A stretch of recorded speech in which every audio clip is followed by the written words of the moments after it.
Everyone loves training arms, until they have to do it properly. No shortcuts, no swinging, just full control and full volume. Started with hanging leg raises, because yeah, we warm up now.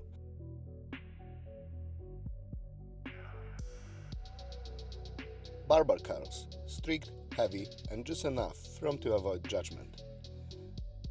Old school never dies. The giant press builds triceps like no another. But if your elbow hurts, you're probably doing it wrong.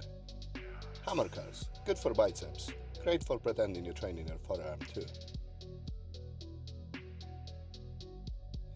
Crossbody pushdowns, look like a small move, hits like a truck. Incline curls, maximum stretch, maximum drama, no cheating here.